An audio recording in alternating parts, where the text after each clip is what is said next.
Good morning friends. दोस्तों, मेरा नाम है पंकज बुद्धिराजा और जैसा कि आप जानते हैं मैं एक टीचर और ट्रेनर हूं जो कि पिछले 30 साल से फाइनेंस के फील्ड में काम कर रहा हूं। अब मैं पढ़ाता भी हूं और अपनी एक रिक्रूटमेंट कंपनी भी चलाता हूं। तो दोस्तों, एक टॉपिक है जिसके बारे में कुछ दिन पहले काफ़ी चर्चा रही, वो था mid cap, small cap stocks, mutual funds वगैरह। तो उसमें जो है कुछ लोग इंक्वायरी करते हैं या क्वेरी करते हैं कि ये हैं क्या, मिड कैप होता क्या है, स्मॉल कैप होता क्या है, लार्ज कैप होता क्या है और इसमें किस तरीके से डील करना चाहिए। तो दोस्तों, अगर आप शेयर बाजार में इन्वेस्ट करते हैं या म्यूचुअल फंड में इन्वेस्ट करते हैं तो आपको इस टॉपिक के बारे में जानना चाहिए। मार्केट कैपिटलाइजेशन या मार्केट कैप क्या होता है? एक कंपनी की जो टोटल इक्विटी वैल्यू है, मतलब उसके नंबर ऑफ शेयर्स जितने हैं आउटस्टैंडिंग मल्टीप्लाइड बाय उसका शेयर प्राइस है, उसको हम कहते हैं मार्केट कैप। तो हिंदुस्तान में जो है 7,500 कंपनियां हैं, लिस्टेड है स्टॉक एक्सचेंज पे।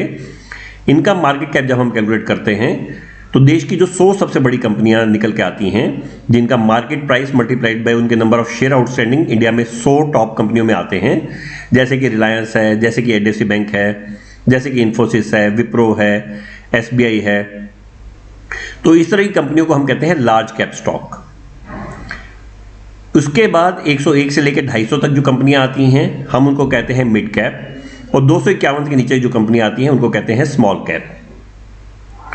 तो लार्ज कैप कंपनियां जैसे कि जिनके मैंने नाम लिया है, ये लोग जो है लो रिस्क लो रिटर्न है। रिटर्न बहुत ज़्यादा नहीं आता, ठीक ठीक आता है, मतलब मार्केट से जो है डिसेंट सा आता है, पर बहुत एक्स्ट्राऑर्डिनरी हाई नहीं आता। रिस्क भी कम है, कल को मार्केट नीचे गिरती है तो इनके गिरने की संभावना कम रहती है।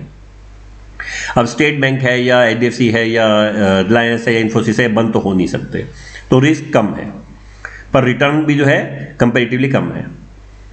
मिड कैप में थोड़ा सा रिस्क ज़्यादा होता है पर रिटर्न भी ज़्यादा आता है।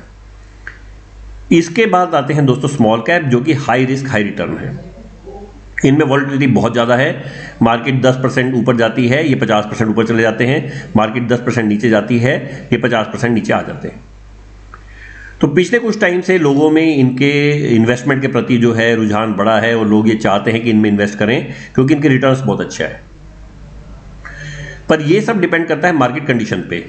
पिछले 3 साल की मार्केट कंडीशन बहुत अच्छी रही हैं। कोरोना के बाद जो है मार्केट काफ़ी इंप्रूव हुई है, स्टॉक मार्केट में बहुत ज़बरदस्त उछाल आया है, इसीलिए इन शेयर्स में भी काफ़ी भारी उछाल है और रिटर्न अच्छा आ रहा है। तो सेबी ने पीछे वार्न किया था और भी लोग जो है वार्न कर चुके हैं कि मिड कैप और स्मॉल कैप स्टॉक में इन्वेस्टमेंट जो है सोच समझ के कीजिए। सिर्फ पास्ट रिटर्न पे मत जाइए, आगे का फ्यूचर रिटर्न का भी सोचिए। फ्यूचर रिटर्न के लिए दोस्तों आपको ये सोचना पड़ेगा कि यदि इस तरह के स्टॉक्स में या इस तरह के म्यूचुअल फंड में आप इन्वेस्ट करना चाहते हैं तो आपको लॉन्ग टर्म करना पड़ेगा। लॉन्ग टर्म मतलब वो नहीं जो सरकार कहती है कि शॉर्ट टर्म 1 साल और लॉन्ग टर्म 1 साल के ऊपर। लॉन्ग टर्म मतलब कम से कम आपको 7 साल के लिए सोच के रखना पड़ेगा कि मैं इनमें इन्वेस्ट तब करूं। तो आप पुराने रिकॉर्ड्स अगर देखते हैं तो 7-1 साल की अगर इन्वेस्टमेंट अगर आप करते हैं तो जनरली आपको प्रॉफिट्स ठीक ठाक आते हैं।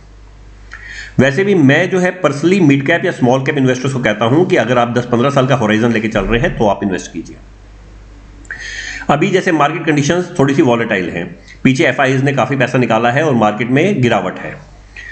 मैं पर्सनली मान के चल रहा हूं कि मार्केट में अभी गिरावट बाकी है, गिरावट खत्म नहीं हुई, अभी मार्केट यहां से और नीचे जा सकती है। अगर यहां से और नीचे गई जैसे कि मेरा अनुमान है तो उसमें जो है आपके मिड कैप और स्मॉल कैप में और भी ज़्यादा गिरावट की संभावना आती है। तो ऐसे में अगर आप पैसा डालते हैं तो आपका शॉर्ट टर्म में लॉस होने की संभावना रहती है, जिससे जो है जनरली लोग डर जाते हैं और मार्केट से दूर होते हैं। तो ये सोच समझ के कि आपके मार्केट कंडीशंस कैसी है, आपका इन्वेस्टमेंट पर्सपेक्टिव कैसा है, कितने टर्म के लिए आप इन्वेस्ट करना चाहते हैं, तभी मैं आपको एडवाइस करूंगा कि आप जो है लॉन्ग टर्म के लिए अगर जाएं, अगर मिड कैप स्मॉल कैप में जाते हैं। अदरवाइज थोड़ा सा वेट करें और देखें कि मार्केट करेक्ट होती है, उसके बाद ही इसमें इन्वेस्टमेंट करें। ये ध्यान रखेंगे तो आपको बेनिफिट मिलेगा, नहीं तो लॉस की संभावना काफ़ी रहती है। तो ये दोस्तों मेरा आज का टॉपिक, यदि आपको अच्छा लगे तो अपने मित्रों और दोस्तों के साथ शेयर कीजिए और उनसे रिक्वेस्ट कीजिए कि मेरे चैनल को सब्सक्राइब करें। Thank you friends.